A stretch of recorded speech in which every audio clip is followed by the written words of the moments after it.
Hey, welcome, Town Hall Academy Tribe.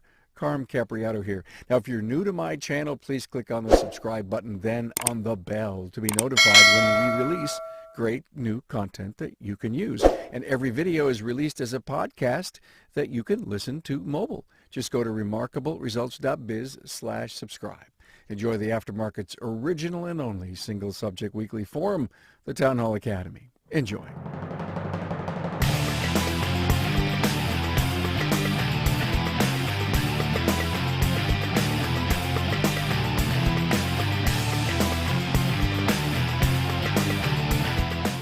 Hey, good afternoon, everybody. It's Carm Capriato. It is Town Hall Academy 191. Oh, look at this great panel that I have. And I hope you did tune in to hear us talk about incentive pay and never before, but you know, it's a critical component of pay programs in our industry today. And I want to thank you for being here, our 191st week of continuous aftermarket learning, if you will.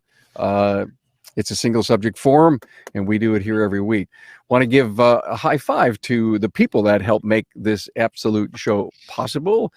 You know, when someone searches for a shop, who are they finding when they're in Google and on the web? Are they finding your competitors? Well, it really should be you that they find. You know, good people over at Shop Marketing Pros know how to drive website traffic and make Google work for you. Go to shopmarketingpros.com on the web. And how about this? Shopware's contactless service is key today to keeping your bays full while remaining 6 feet apart.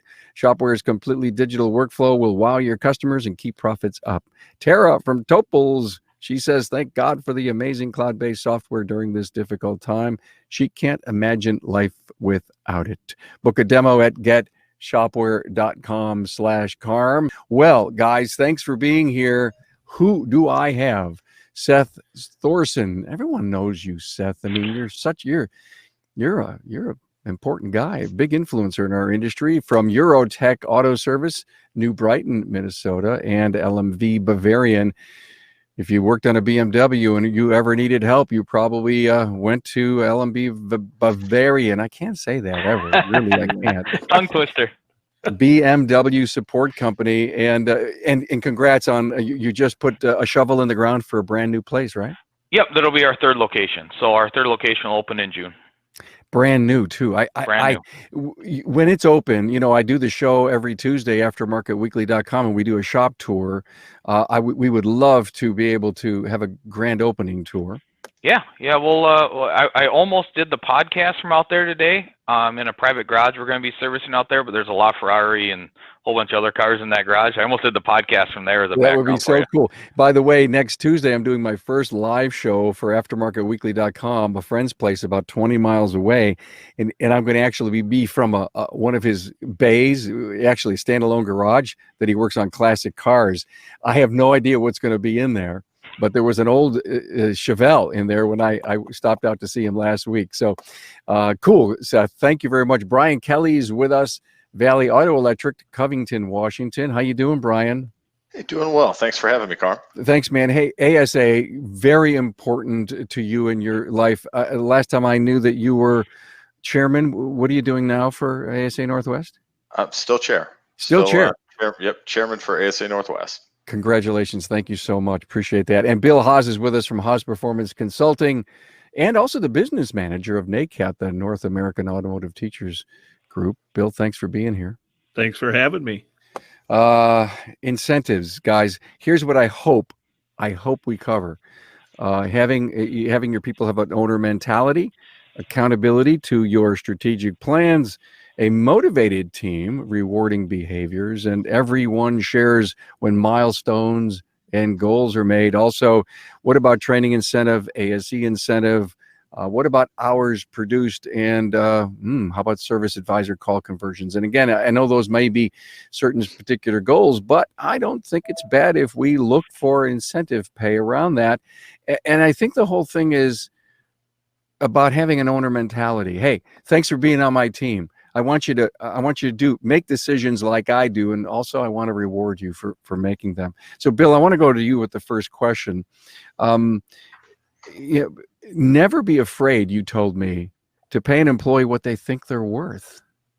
Yeah, I think that's really true. And unfortunately, I hear a lot from shop owners that will be talking to a potential hire and they'll go, well, there's just no way I can afford this person. They're probably exactly what I need, but I can't afford to pay them. And that's the absolutely wrong way to approach this. You have to look at what does that person feel that they're worth and make sure you have a way to afford them, be able to reward them for that performance, make sure they're getting what they need to earn. And the bottom line is this. If a shop doesn't think they can afford somebody, what they've really told me is they're not charging enough. You got to do the math backwards. Work the math backwards and figure out if I'm going to pay this person this much money, this is the revenue that they need to generate in order for me to pay them and have the profit that my company desires and deserves. Seth, I brought Bill on because he's got a coach's perspective, having so many clients. And, I know we're going to hear a lot of what Bill helps his customers with. Have you heard anything yet that you disagree with? No, I mean, for the most part, I mean, there are times employees think they're worth way more than they are, and it's not a good fit when you interview them and you can't pay them what they want. Or as a growing company, there are times when you're starting that growth stage or where you're a new company that it is hard to pay that top tier employee because you haven't established yourself. I think, as Bill said, you probably can charge enough to do it. Some people are afraid to. But for the most part, I mean, I got pay plans that will pay service writers $80,000 a year if they hit all their numbers. Now, I got one service writer that he wanted $80,000. I'm like, I want to make $80,000. I'm like, great, here's your pay plan. You can do it. Halfway through the year, he's at $50,000 because he hasn't hit his numbers. And we just constantly go back and forth and go, look, if you just push parts margin 2% more, then there's more money for you. There's more money for the techs. There's more money for everybody. But you have the power's in your hands. We build pay plans that put the power in the employee's hands. Isn't that, guys, you just brought up something that's huge, and I think we all need to stop for a moment and let it resonate with us. I want to make 80, and you say, great. Well, here's your plan to get there, and halfway through the year they're not there. Does the person lose their air out of the balloon? Can you help them realize that they've got an $80,000 pay plan, but they haven't accomplished it? And don't you see why this incentive plan exists for you? Because you have to make me money in order for me to give you the 80. Well, and it's not just a pay plan though either, Carm. It's having all the measurables that give you the ability to show them, here's the opportunity. You have the opportunity to make $80,000. When they're not making $80,000 or at some point through the year, you don't see that they're going to hit that. You have to have all the other things in place in terms of measurables to look at how well they do on the phone, how they do in converting calls to appointments. What's their hours per repair order? Here's the biggest one that we miss so much is people fail to track lost sales.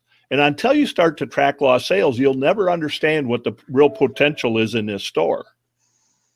And once you understand what happens in lost sales, then you can do some other things that help them with sales training and that kind of thing that will get them closer to achieving that goal that they're hoping to arrive at.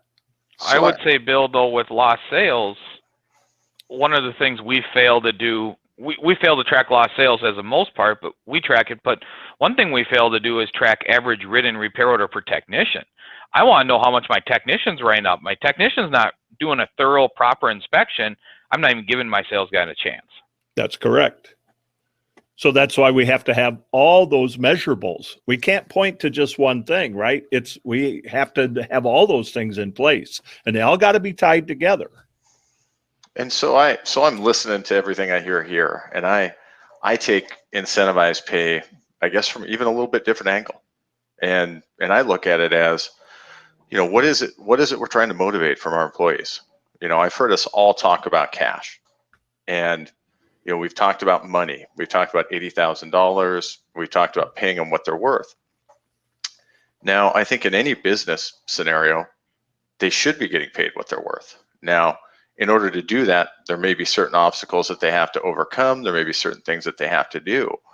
But I feel like we're basing this on the assumption that everybody's money motivated. And I think that as owners, we make that error all too often. And when in reality, there are so many other motivators for people, whether it's time off, whether it's praise, whether it is teamwork, ownership.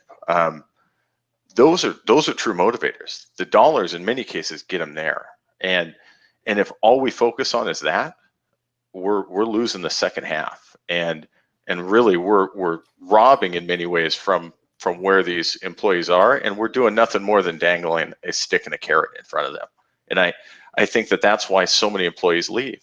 And I think that's where you see the high turnover, is because somebody offered a bigger carrot. So when we talk about incentive pay plans, how do we get somebody where they need to be with incentive to grow? And also at the same time, how do we look at this and have a pay plan that we know the purpose of before we start, and it fits the culture of our environment, and it fits the team that we want to grow. And I think those are some really critical pieces. So it's not just about the pay, albeit the pay's got to be there, and there has to be a metric to get there. But if we want to study KPIs, is that really what our incentive pay plan is about? Well, Brian, you bring up a good point. And those things that you're talking about, that the employee feels good about the culture and environment that we've created, and they have to be praised. They have to be reminded that they're appreciated and that they're doing a good job. And I can't do that just simply from a monetary aspect. You're absolutely right. But that's what a good leader does. A good leader is doing all those things so that employee is willing to work harder at achieving the goals that have been set for them. If nobody feels appreciated, or they don't feel that their job is important, then it won't matter what the goals are, because they're not going to perform. Yeah, I mean, that's a big part of it. I mean, the conversation went one way, but Brian took it another way, and that's fine. But all that's important.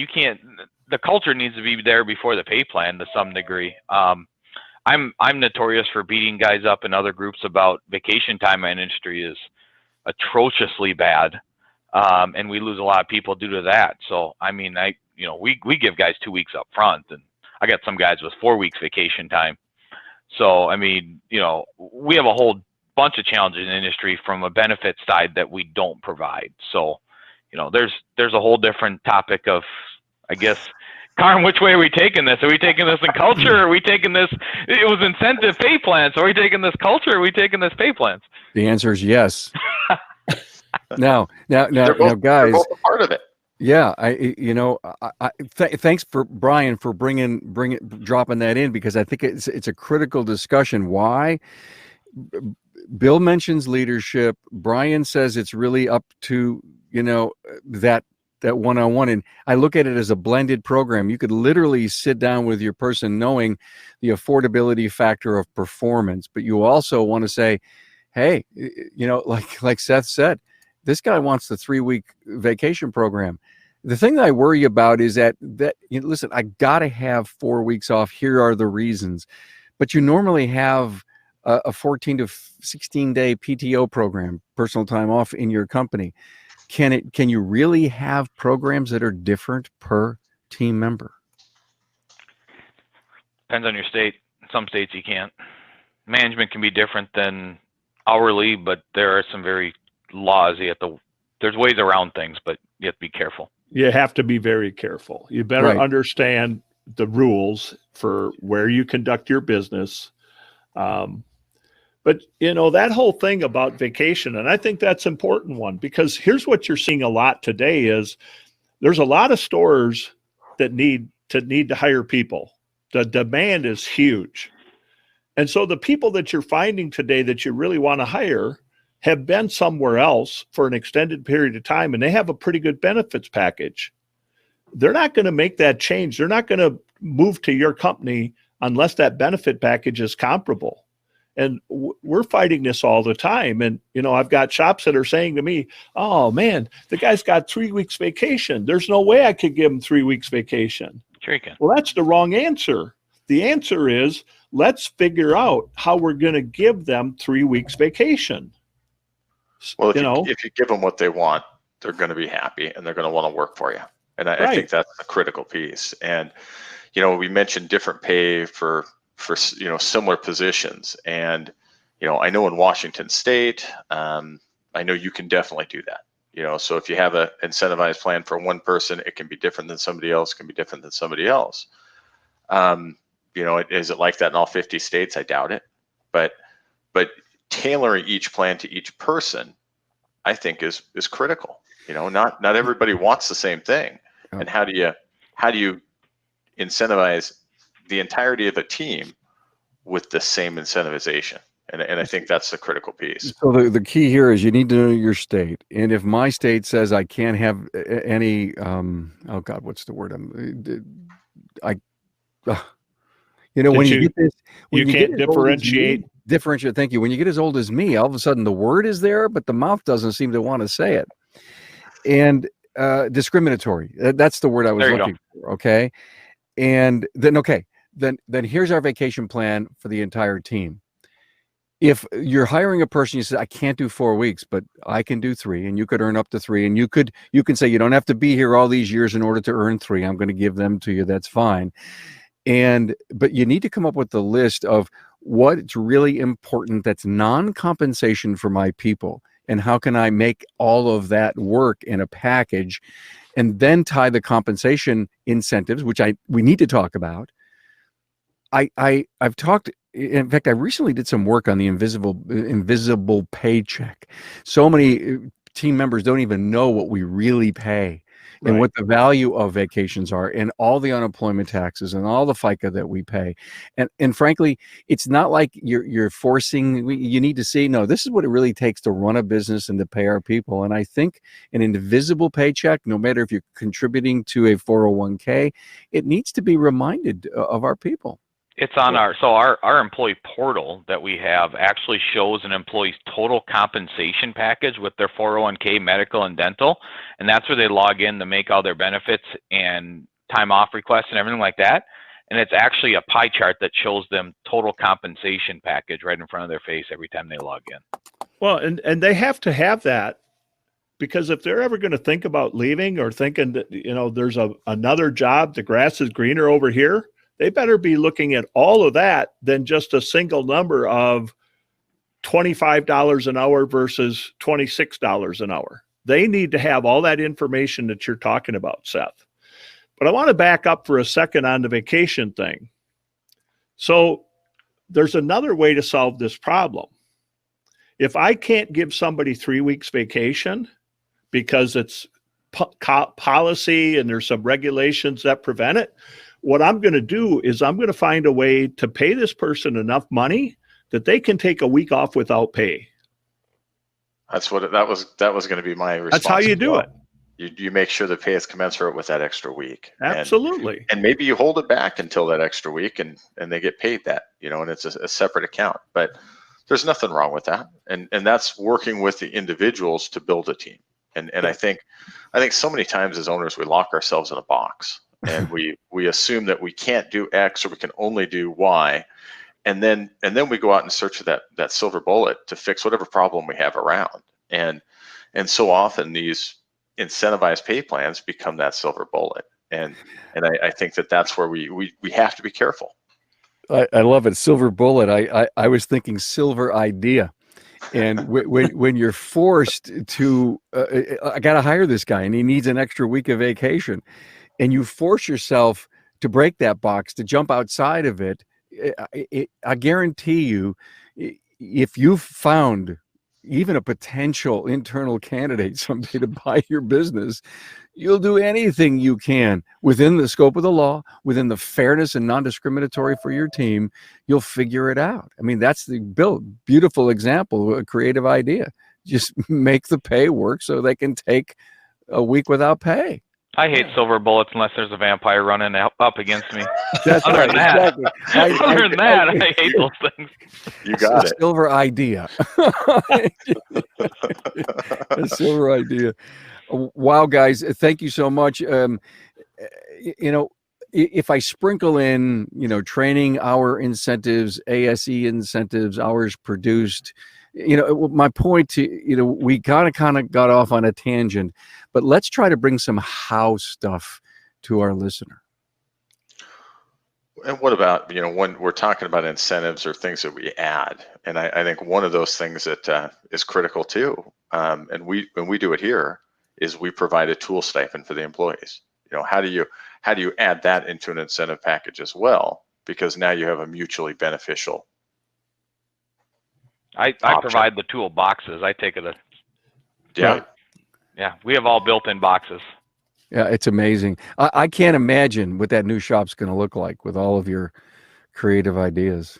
And so, Seth, the thing I would ask you on that, and one of the reasons we don't provide all tools, is we try and leave some autonomy in each person's hands, so that they're not working out a prescribed box. No. We provide the box. They provide their own hand tools. Yes. Okay. So you provide the box. Yeah. You're seeing exactly. Lexus, you're seeing Toyota, you're seeing BMW, you're seeing a lot of the OEMs provide built-in toolboxes, require it to their dealerships. So if you're trying to hire a technician and grow or do things, you're often finding techs that don't have toolboxes. So we limit a lot of technicians' growth because they feel they're trapped. They can't look for a job because I have to go buy a toolbox to go work for this guy. That's not happening. Now, a lot of shop owners would go, I'll buy you a box if you come work for me, but the techs don't know that. There's another issue with the whole toolbox thing too. It's the technician who's got the semi-trailer size toolbox that rolls into your shop and now restricts workflow and creates some other difficulties in the shop. So that stuff, has to be addressed too. But that's really getting off track. To go back to where Carm started with this thing. In the pay program that we use in our company, we have pay enhancements. And so those pay enhancements, we can customize for every employee. And we have them for technicians, we have them for service advisors. So those pay enhancements will be things where we'll pay additional dollars on their hourly rate for continuing education. They have to meet a goal. When they meet that goal, and it's a quarterly goal, for the next quarter, they're earning additional dollars for every hour that they work for their continuing education. We'll do the same thing for ASE certifications, or if there's a SMOG license in some states, that kind of thing. We'll pay additional money. We'll place a value on each of those certifications. And so now we're encouraging them to not only get certified, but remain certified. So now that tech who at the end of 5 years needs to recertify and goes, that's not important. All of a sudden he looks at his paycheck and he goes, well, it's worth $1.80 an hour if we have them set up at 20 cents a piece and they've got 9 certs, that's $1.80 an hour. The guy goes, I don't think I'm going to give that up. And pretty soon when you do the math and you start thinking about the average employee works about 2,100 hours a year, 2,100 hours a year at $1.80. Nearly $4,000. That's some money. That's worthwhile. The biggest thing with that, and I agree with Bill, is we build our pay plans to accomplish the goals that we want. How much money you can maximum pay in that position at, say, 70% production, at 80% production, 110% production. So you build your pay plans to hit those numbers no matter what it is, backwards math.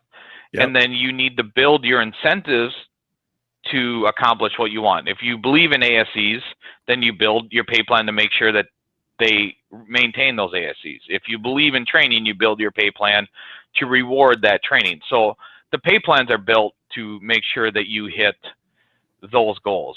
In my company, we have such a strong culture of training and some of this stuff that my incentives aren't based on those, but we have a different culture in our company. And some companies, we have a different way. We have other things we're looking for that we build our pay plan for incentives. But if those are truly important and you can't get your guys to do it, then put them in the pay plan. Build the pay plan to get what you want done.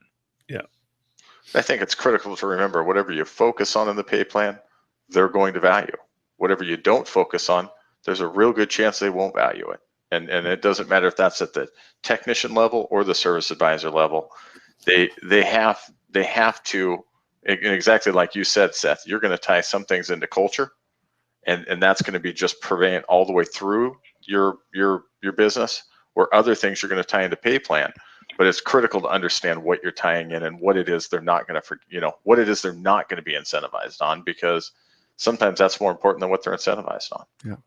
Guys, let me ask a question about back of shop and counter. Do the pay plans or the incentive plans have to be aligned between the technician and the counter? We do. We do. Well, you all have something to say. Great. Bill, why don't you start off? Okay. So in our system, we set production hour goals for every technician. And it's not across the board kind of a thing. We do it on an individual basis so that we look at their knowledge, their experience, and their skill sets. And based on that criteria, we determine how many hours we need produced by that technician. That's their goal. And then their production bonus is based on hitting that goal. And the goal is tiered. So they have opportunities as they grow and improve to earn more money as well. If we have a shop with 3 technicians, we take that number of hours for each technician, it's added together. That is now the sold hours bonus goal for my advisor. So it ties it together so the tech understands how many hours they need to produce to be rewarded. And it's the same number that the advisors need to sell in order for them to be rewarded. It's a perfect match. It's 1-to-1. Yeah.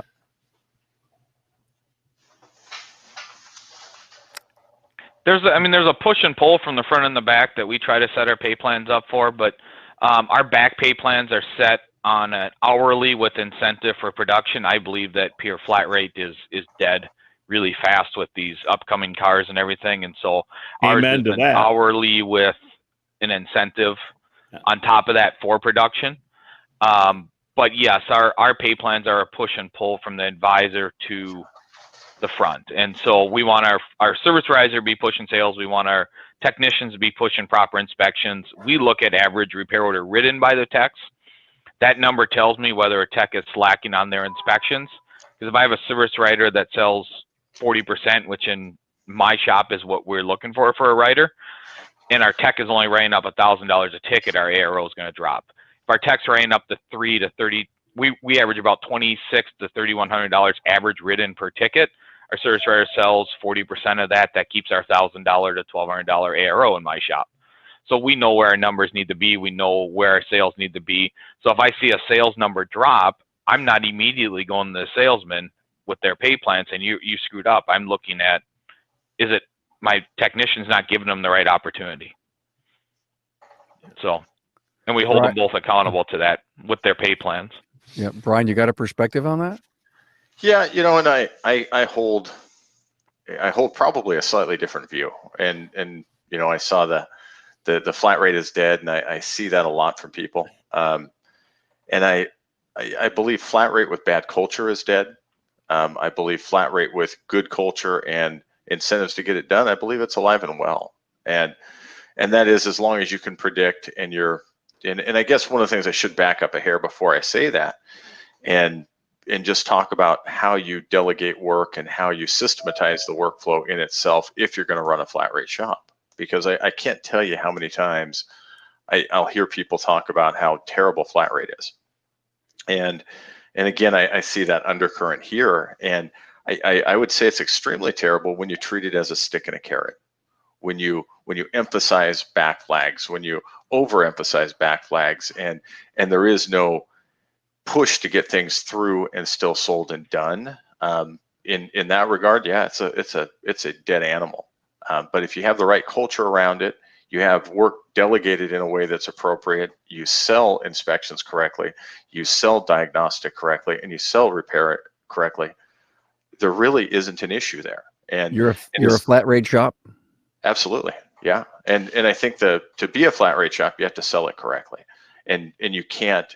As I would say in any of our daily shop meetings, we're not gonna stick and carry you and tell you, hey, you're getting back flagged when X happens. And as an owner and as managers, you also have to understand that every guy can have things go wrong, and when they do, You have to have a metric in place to take care of those things. Do they cost the business money? Yes. But at the end of the day, do they win for the employee and ultimately win for the business? Yes, they do. So you're making flat rate work for you, and it's amazing to hear. It's culture. It's culture around it. It's not there is no bad system unless you manage a system improperly or you have a negative culture that won't enforce the things that you need to have happen. And I think that's a critical, when you talk about incentivized pay plans, the culture in front of it is more important than the plan, as long as the plan is a win-win for both. And by that, I mean, it can't just be business focused incentivized pay plan. Oh, the business wins no matter what. There has to be give and take on both sides. You have to create a win-win. And I think that if there's anything you take away from it, that's got to be one of the biggest. What a great point. You talk about measuring if it wins for the employee and it wins for the business, and you can measure that. ASE, what has ASE done for my business? Well, I've got all of my techs are at least master techs. I'm paying them an incentive, as Bill was discussing, to get themselves there. What's the benefit on the business? It's huge. Yeah. I don't know. I don't know. Can you put a number to that, Bill? I don't know. What the value of that ASE is? Yeah. Well, comebacks maybe. Would that be potentially a non-defective part comeback? A QC, a quality issue from job done right. And if you're in a tolerance level, maybe the outcome is that everyone's ASE master tech. Well, when we evaluate comebacks, it has less to do with their credential or their experience. It has more to do with their attitude. It's the guy with the poor attitude, and that's what you got to figure out. You got to figure out what created the poor attitude, because it's the tech with the bad attitude that's having the issues with his work, and that's where you're seeing the work come back and having to be redone, and it's about attitude. So, now we're right back to culture, right? Because I can't correct that with a pay plan. I can the pay plan will reward the performance of what I want them to achieve and what the company needs. But I can't fix their bad attitude with a pay plan. Here's the thing, and I'm sure everybody's seen this. You have the employee that comes and says, hey, it's really tough and I need some more money. And, I haven't had a raise in a long time. And then somebody says, well, yeah, maybe we should give them a raise. And so because they asked for a raise, they get a raise. Does that fix their attitude? For just a little while. Probably makes it worse in the long run. More money will never fix those problems. Hey guys, I'm going to stop you for a minute. Brian, I loved you did 2 thumbs up to Bill. And I really want your take on this, but I really want to stop for a memento. And whoops, not that one, but this one. Shopware knows now more than ever you're focused on bringing cars through your bays safely and efficiently. Shopware's shop management system offers a completely contactless workflow. We still need that. Your customers can review, approve, and even pay for the repairs right from their smartphone. Request a demo at getshopware.com/carm. And your customers want you to do what you say you're going to do. It's important. It should be the same way with your marketing company. Shopware Shop Marketing Pros listens, cares, responds quickly, and does what they say they'll do on the web at shopmarketingpros.com. Imagine I have 2 fabulous sponsors and their names both stop with shop. And no, it's amazing. Great people. Kim and Brian Walker, of course, Carolyn Cocolette, thanks so much for your support to bring you this show. I saw your double up thumbs, Ryan, when you were talking about attitude. Bill, thank you for bringing that up and, lit a fire under you, Brian. Yeah, well, and I say this constantly. When you talk about attitude, that is the biggest indicator of performance and comebacks. And, and when we try to motivate through a pay plan or through dollars, I mean, all we're really doing at that point is manipulation. And we're not doing a good manipulation. We're doing a bad manipulation. We are trying to force them to do something that they don't want to do purely by dollars. And again, I just say it again, it's hanging that carrot out there. You know, we're going to throw a carrot out there and hope they chase it. And guess what? They chase it for a week or a month or a couple months, and then they're back knocking at your door again. Hey, I'm ready for that next raise because that's what you gave me last time I was in a bad mood. And we as owners have to recognize the person, and you hate to say this, but you go back into that culture again. If your business culture accepts that, it will continue. And if your business culture does not accept that, it will eradicate itself. And those are the things that you have to be focused on when you get bad attitudes, or you have to find what the core of the bad attitude is, and is it, what's it related to? But at the end of the day, that causes more problem than anything else I can think of in a shop. Well, then money is only part of it. You got to build your stuff around it, but that's where I was talking about. You have a pot of money to do so much. I have a CEO of my company that is going to run the third shop and that runs the other two shops, so I don't do a whole lot anymore because he's day-to-day of both my operations right now.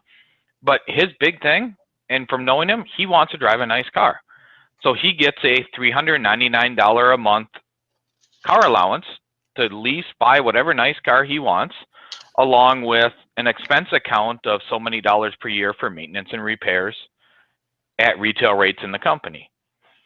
And that is more important to him than way more money.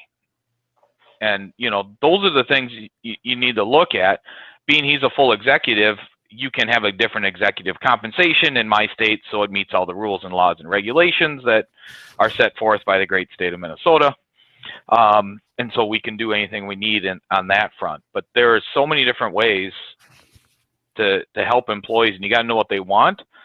And this is why I rely on our culture, and I rely on my leaders in my team, because we have multiple shops and multiple organizations. I cannot physically connect and touch every single one of my employees on a regular enough basis to know what they want and what they need. And this is why we train our leaders within our organization to make sure that they're constantly touching their employees in proper ways to find out what they want. To give our listeners something that they take away, is there a tool that you use to find the motivators for your employees? Yeah, we use a form when they're hired on that's get to know you, and then we use what we call we don't do yearly reviews, quarterly reviews, we do ongoing coaching. So during our coaching sessions, our managers are constantly finding out. And we had one employee that was always asking for raises, and he was making good money. And we found out that it wasn't money. He had a management issue with money, and which we know a lot of employees do. And so it was mutually beneficial to him and the company. And we found out, he goes, I just don't know how to manage my money. He finally came on and said it. And so what was mutually beneficial to the company and the employee is, how about if we pay for a financial advisor and some financial classes for you? He's like, that's awesome. And he's been fine since. It wasn't necessarily a money issue, but money fixed his temporary problems. Was it Dave Ramsey? We used Dave Ramsey for that one, yes. Cool. That's awesome. Well, I wanted to add one piece to that, which is, and I keep this sheet on my desk at all times. It's 23 motivators of people, and the question becomes, what motivates each employee? And you can solicit that information through worksheets. You can solicit it directly, but I think and by worksheets, I mean you could use DISC tests, you can use personality tests, all of those things to find them. But I think the piece here that I'm taking away from what you said, Seth, is that all of us owners should know that. All of our managers should know that. And we should have a way to drive that bus to what motivates our employees. I think most companies have too big an organization, even in independent garages, to make sure that they're constantly I'm a big believer in only one exceptional manager can manage 3 to 5 people. One good manager can manage 2 to 3 people under them. So we try to set up pods within our organization that we really have managers that know their people under them. I would add this to that. I think a failure of a lot of owners and leaders is they failed to listen. If you would just listen, it's easy to know what your people need. And your job is to make sure they get it. If you started every day just by saying, today I'm going to listen. I'm going to listen to what my people are telling me. I'm going to learn what it is they want, what it is they want in their job, what it is they want in life. You just have to listen and you'll find out.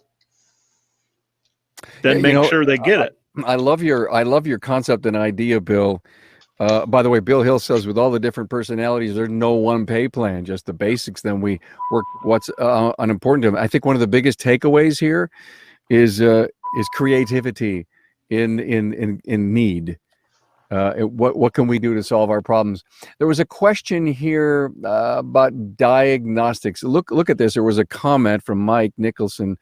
So how are you guys setting diagnostics in this pay plan? Sounds like a situation where a drivability guy will still lose. Your thoughts on it? I love this one. I have one guy that does in my shop. One guy does all the diagnosis, and at his point, everything's done on a pre-sale. That pre-sale goes in. We assume every job at 2 hours. If it takes less, we will credit back, but it's got to be significantly less. If it takes more, once he's at, we're going to say 75% of where he should be. If it's actually going to take that long in the 2 hour spectrum, he's up at the advisor saying it's time to get more. It's time to get more time. And if you keep that sales plan and you're on top of it, and at the end of the day, you really want a 2-for-1. I mean, that's just what it boils down to when it comes to diagnosis, but it's not always possible. It depends on how far you're going to get into it.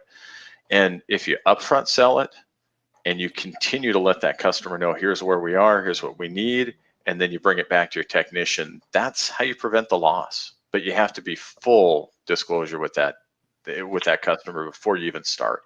And I'm a big proponent of making sure you get paid for diagnostic, because if you don't, it's a loss for everyone, and it's a big loss. Go ahead, Seth. Okay, we charge for diagnostics quite heavily, but Michael, to answer your question directly, our A-techs, our diagnostic techs, they are paid at a higher hourly guarantee and a higher flat rate. So if they do 40 hours, a tech that's not doing diagnostic has to do 50 or 55 to make the same money on our incentive pay plan. And to take it a step further, our shop foremen who do our real heavy intermittent drivability and our real heavy diagnostic, they are paid on a straight salary, and then they have bonuses on complete shop production. They are also the dispatch members in our shop. So to answer your question, in my organization, we understand that diag techs always, a lot of times, get the short end of the stick, and we prevent that. So I'll take a stab at that because I think it's important. I think both the guys have made really good points. When it comes into our payroll program, like I said before, we're going to set a goal of the number of hours that tech has to produce. And that's going to be based on their experience, their knowledge, and their skill sets. So our diagnostic tech, that's a consideration in setting that hours goal. But again, I'm going to go back to what I said earlier. You also have to have all the measurables in place. So we also are looking at tech production by each individual tech. And we are monitoring and have goals set for calculated labor sales versus actual labor sales, and we have a goal for what that needs to be. And we're looking at gross wages paid versus actual labor sales. So we actually see on every pay period the gross profit for that individual. When you do those things, you will be charging enough to be able to pay your diagnostic tech enough, and you stay out of that system where the diagnostic tech feels like he's getting beat up all the time, that he can't make enough money. It's really hard when you take the guy who's got the really high skill level and put him in a service bay next to a guy that does ball joints and brakes and goes, man, that guy's killing it over there, right?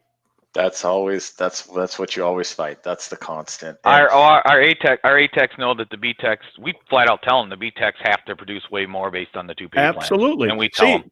And here's the beauty of that. When you start to have your weekly shop meetings and you start to share the numbers, everybody knows what everybody's numbers are. So when we use a whiteboard at the shop meeting, when we have our lunch meeting at Wednesday and you bring the whiteboard up, if there's 5 technicians, there's 5 names, and there's an hours goal for that tech, and then there's their actual hours. Everybody knows it.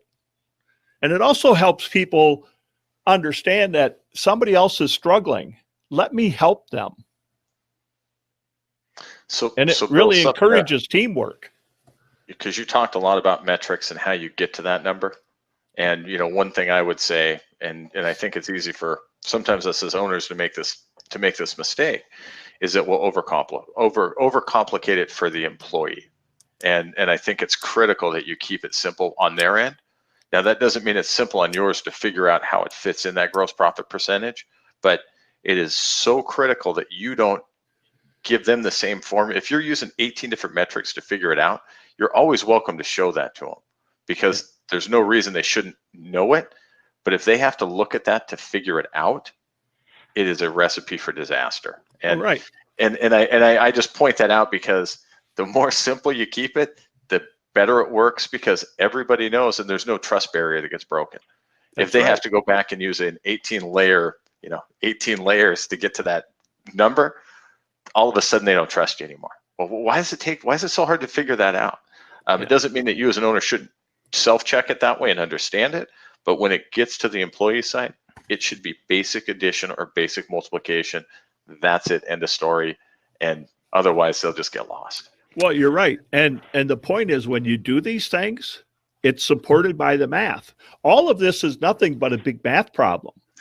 And when it's supported by the math, that's so different than the tech says, well, where did that number come from? And I go, I don't know. It just seemed like a good number that day. So that's your number. Well, Bill, you got to understand, that's the Common Core math now versus real math, when I have to understand my kids are learning.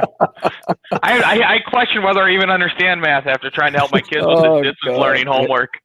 Hey, guys, that's harder for me because my son is a math teacher in early college, high school. So, very good. Hey, let me stop one more time for our great sponsors, Shop Marketing Pros. Have you realized that your marketing looks exactly the same as the shop down the road?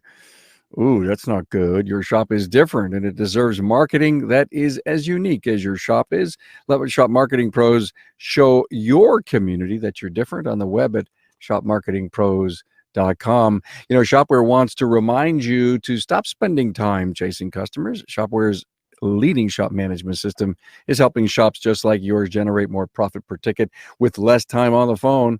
Break away from your legacy system and implement a completely contactless workflow today on the web at getshopware.com/Carm.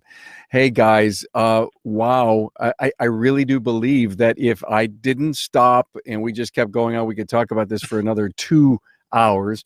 And the chatter on the social media has been off the charts. So I want to thank everybody for that.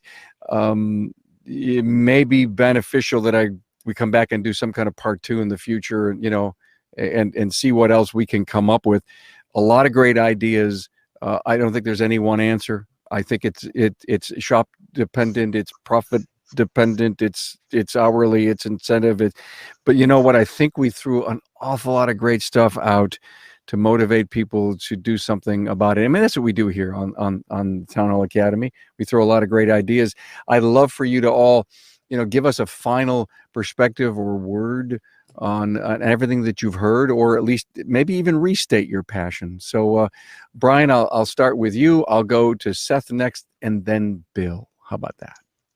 All right. Well, the way I would phrase this is, I think it's important that as owners, we look at a plan, we understand our business, we understand our culture, and from that, we build the pay plan. And quite honestly, if your culture will support the plan that you use, I'm not going to say that there's a bad plan out there, as long as it works out in a win-win for the employee and the business. But I think it is extremely critical that you understand the elements of your business, you understand your KPIs, and you understand how those work within your employees to get there. And I also think, one of the things we didn't mention here, but I'm going to close with it, it's incredibly important to understand where teamwork and independent working fit in to the entire plan. And we have to look at everything in a full team perspective, but individuals have to perform to get it there. So you need to make sure that balance exists, and you need to understand what that balance looks like. I'm a component of the team. And sometimes incentivize to the individual to get a team outcome. But you have to understand where that balance is and how you achieve it.